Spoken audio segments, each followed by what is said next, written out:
subsídios. Lições Bíblicas. Jovens. Lição 1. O que é milagre? A paz do Senhor Jesus Cristo.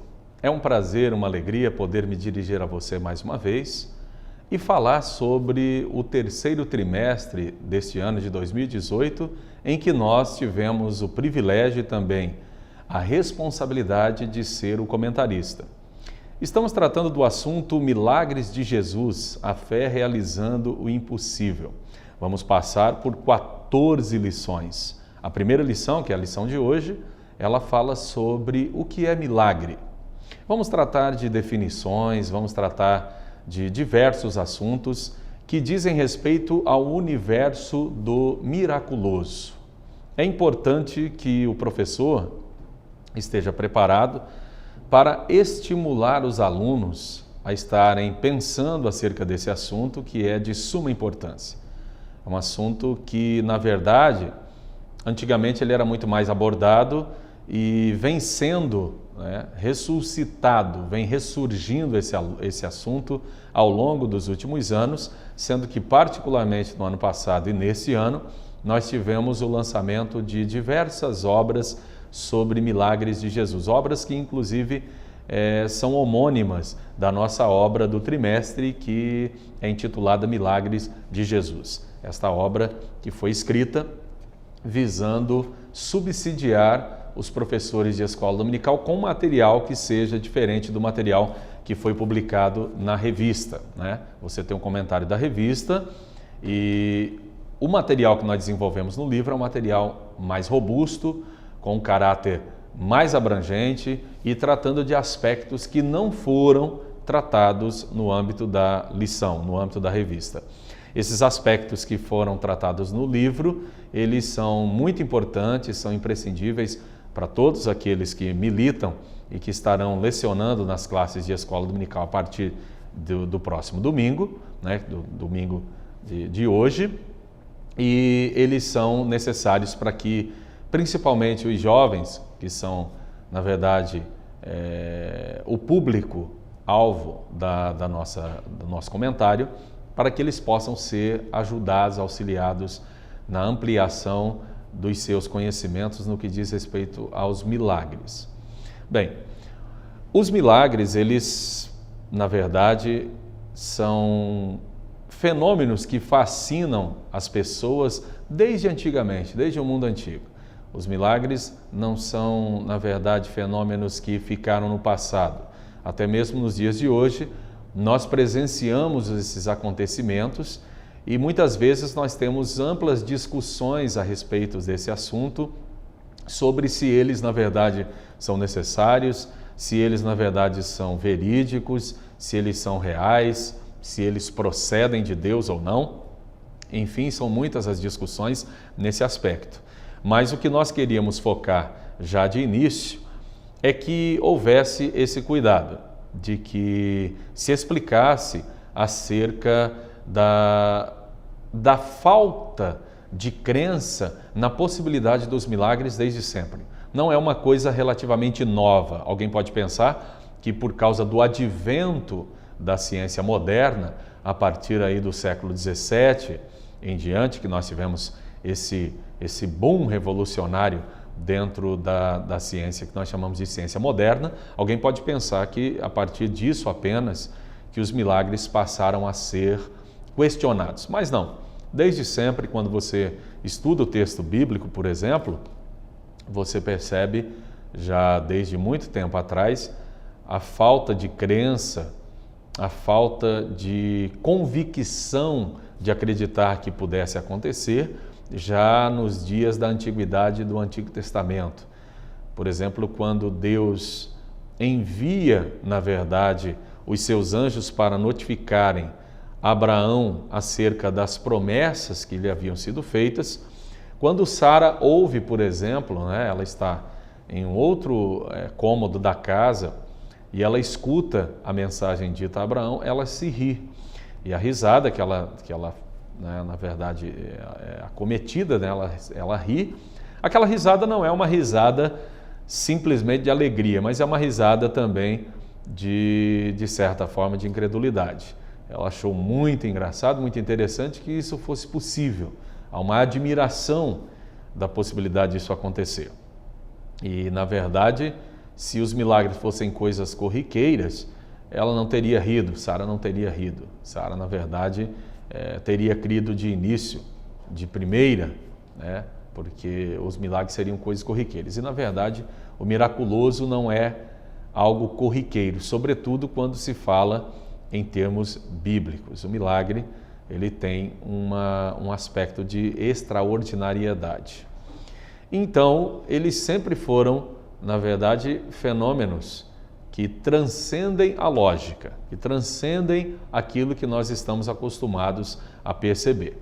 Portanto, ao abordar os milagres, é interessante que não se queira diminuir esse aspecto, né? Esse aspecto da sua dificuldade de crença e de acontecimento. As pessoas têm dificuldade de acreditar que eles realmente possam acontecer, porque eles contrariam a lógica vigente. Um importante filósofo do período do Iluminismo, David Hume, ele dizia que os milagres seriam impossíveis de acontecer porque seria uma violação da lei natural. Sendo uma violação da lei natural, eles, portanto, não poderiam acontecer. E então, David Hume inaugura, na verdade, ao lado de Spinoza, de Baruch de Spinoza, a falta de crença nos milagres partindo do ponto de vista do aspecto científico.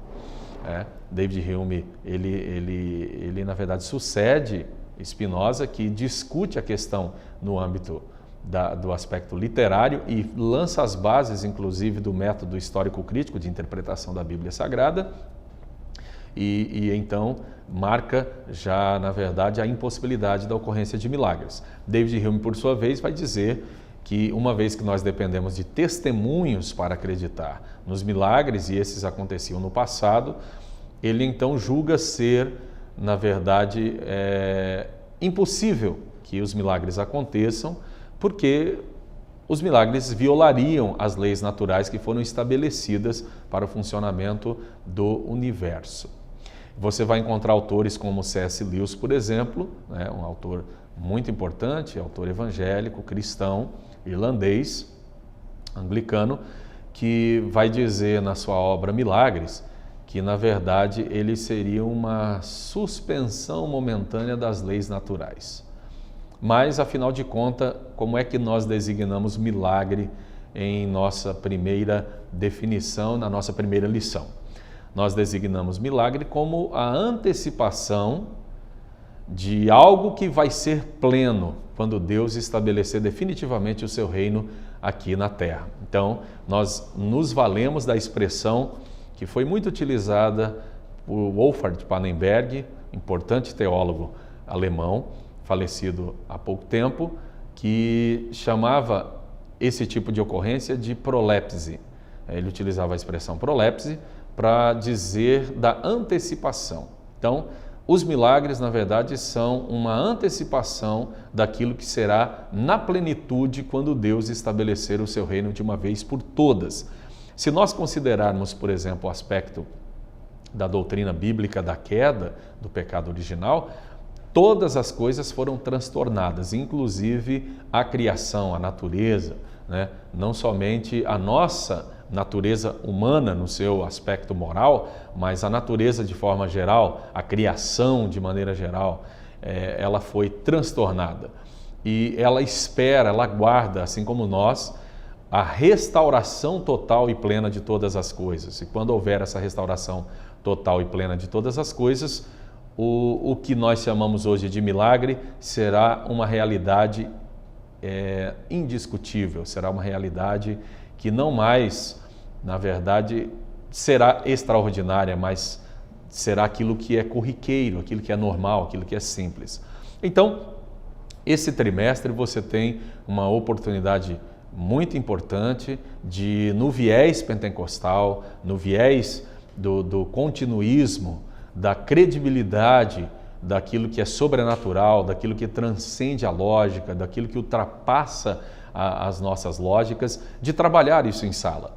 E convocar os alunos para que possam orar, interceder por pessoas que estejam enfermas, orar também por aspectos que muitos deles até, na verdade, perderam a esperança de que possa ter um desfecho diferente, mas acreditar nessa dimensão miraculosa, nessa dimensão extraordinária que pode acontecer aquilo que nós julgamos impossível. Deus pode realizar aquilo que nós julgamos impossível, mas nós precisamos, por nossa vez, acreditar, ter fé e crer que o Senhor entrará com providência e agirá de maneira miraculosa entre nós.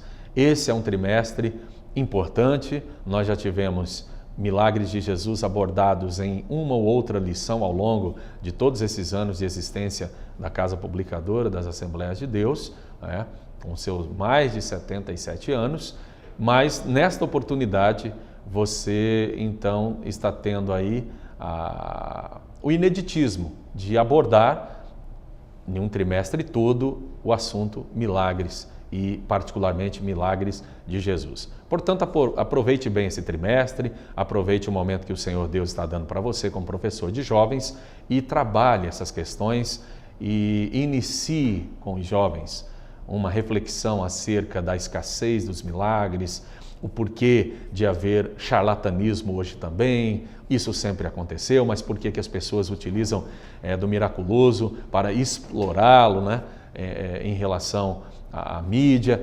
E como é que Jesus agia em relação a isso, se Jesus era discreto ou não. Enfim, são muitas as dimensões dessa questão, desse problema acerca dos milagres a serem trabalhadas durante esses 14 domingos. Que o Senhor Deus te abençoe, te dê uma grande oportunidade de aprendizado e de crescimento juntamente com seus alunos nas classes de jovens em todo o nosso Brasil. Que Deus te abençoe em nome de Jesus. Uma excelente aula.